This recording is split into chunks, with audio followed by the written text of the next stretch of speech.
Hi folks, Canadian Prepper here. So today we're going to talk about 6 things that could potentially go wrong in the next couple weeks to, let's say, 100 days, and why you need to get prepared for it. Let's get to it.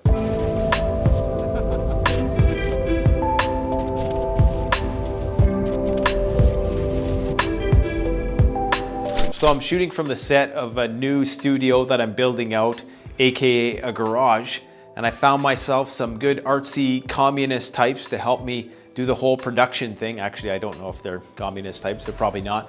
But you know, if you'd seen them from the distance, you'd be like, yeah, that's a communist for sure. I figured that, you know, I gotta keep raising the bar for the production quality of the channel, in spite of the fact that we're living in uncertain times and I don't know what's coming 3, 6, 12 months from now. You know, the show must go on, as they say, even if the clowns get trampled by elephants. You know, the ringmaster must keep the show going on. The people must continue to be entertained. I feel like I'm that guy, you know, who's playing the violin while the Titanic is sinking, or that guy who gets sent in armed with nothing but a trumpet while everybody's slaughtering themselves in the trenches. That's pretty much me right now. But I want to talk about 5 or 6 things that I think could be very problematic in the near term after the election, depending on what the results are. Now, I should say nothing might happen.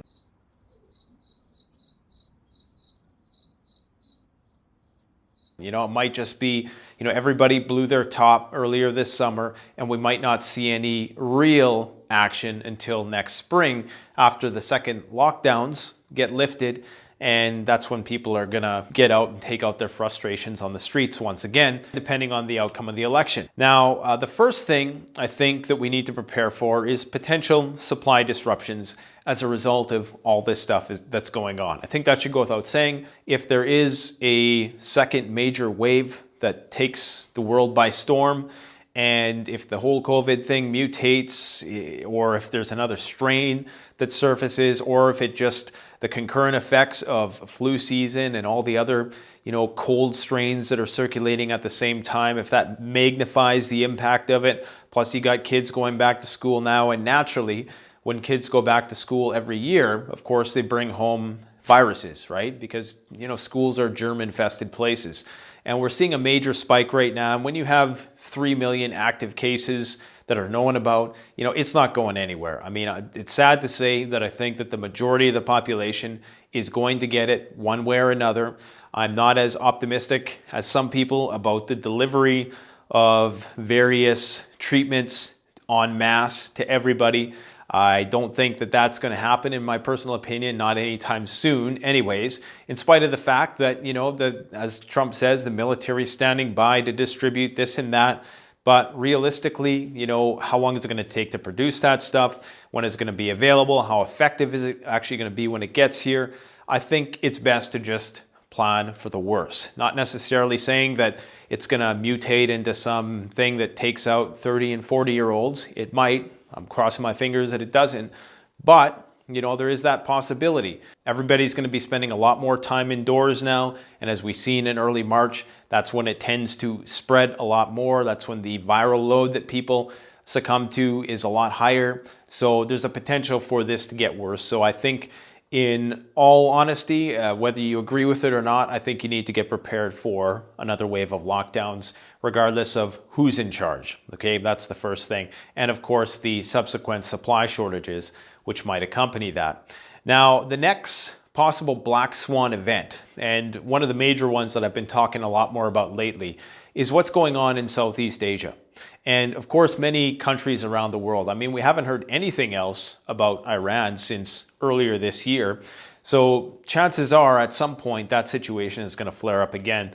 But what really concerns me right now, and what concerns a lot of people in the world, is this tension between Taiwan and China and the implications for the world. Because if there is one black swan event which could cause a second market crash right now, it would definitely be an escalation between Taiwan and China, and then of course the United States getting involved with that conflict. That would be something which would cause enough uncertainty, I think, to cause the markets to sell off and crash, because then there's a potential for, you know, full-scale war, which of course there's a potential then for nuclear war. Now, I'm not saying it's going to get to that point. I'm just saying that when you really go and explore the details of what's going on the ground, with respect to China's military mobilizations and the increasing tensions between those two countries, the interactions that their militaries have had as of late, in addition to those between China and India, and just China and a lot of people right now, and the Russians moving certain troops here and there, and everybody seems to be moving pieces on the chessboard a little bit more frequently than prior to this whole thing. So I think that is one thing that has a potential to really shock the markets like they were shocked back in March. Now, I think the only way the markets get shocked by the pandemic is if there is some higher case fatality rate that emerges as a result of a confluence of those things that I talked about earlier. If that happens and there's some curveball that comes out of left field with this whole thing, or if there's another virus that starts to circulate, I mean, anything can happen at this point, right? Like, we just really don't know what's going to happen. So I wouldn't be too overconfident with the whole virus. But again, we know a lot more about the illness now. It's far more treatable than it was back in March. And there's just a lot more information about it. And I think that in itself is going to work to, keep the case fatality rate quite low. But again, you never know. You got to be prepared for everything. Really, right now, what I'm preparing with the pandemic is the economic and the social fallout. The next thing that's going to cause potential civil unrest in the country, among all the other cultural stuff that's going on, and this would be the third thing, I guess, is civil unrest, but is the rollout of any vaccination. Okay, that's going to be met with some resistance from a lot of people, and there's going to be talk of potentially mandating it in certain places, or if not mandating it, doing mandating in a roundabout way. So, depending on where you sit on that particular issue, it could be a contentious issue between people, and that could amplify the divisions that are already there. Now, depending on who wins, of course, a lot of people think that if Biden is the winner, that might temper the temperaments of some people who've been very vocal as of late in the last 6 months. And if Trump wins, it's going to be amplified. Now, I've said all along that come fall and winter, people naturally go indoors. They don't go out and riot in wintertime. It's just too cold out, okay? No matter how passionate you are about an issue, unless it's a really serious issue and you happen to be in a place which is a mild climate year-round, places like California, maybe in the south, there's places which are warm enough for people to go out and protest and riot and do those sorts of things.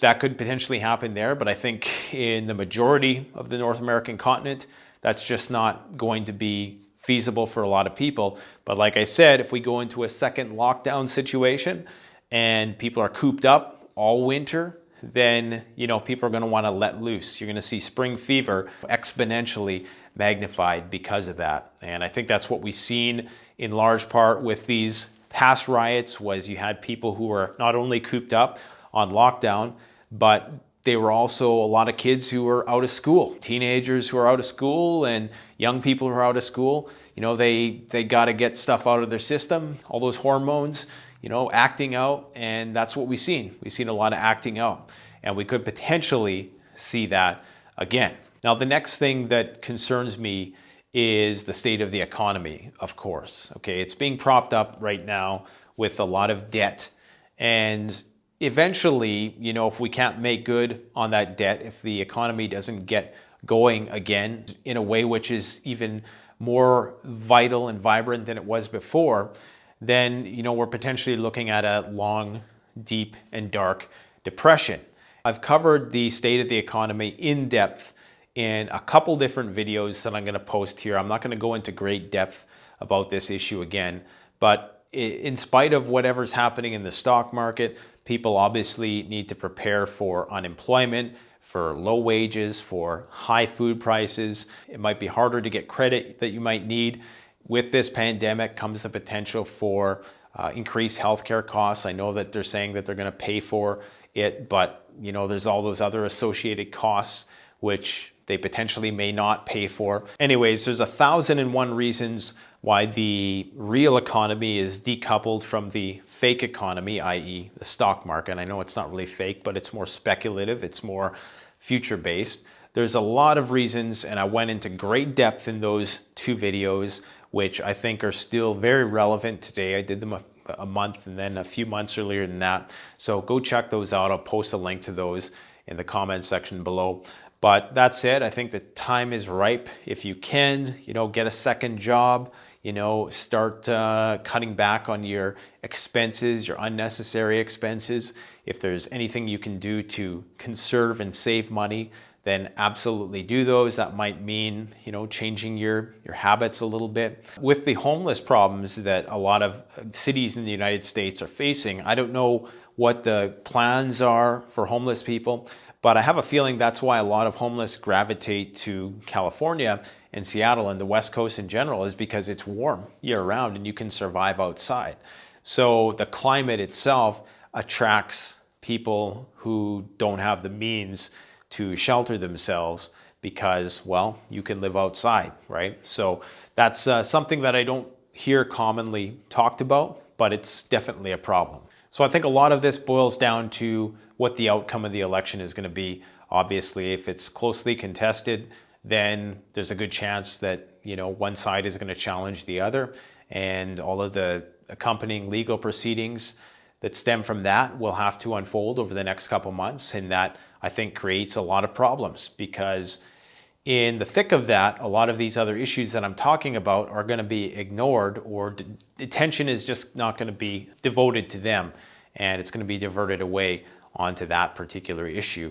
And of course, that could potentially be what leads to more civil unrest and just make everything worse. Okay, so let's hope it doesn't go that way. We're all going to find out in 2 weeks, what the next 4 years is going to look like, sort of, in spite of who wins. This is the major, I think, takeaway that I can provide you with this video. It doesn't matter who wins the election.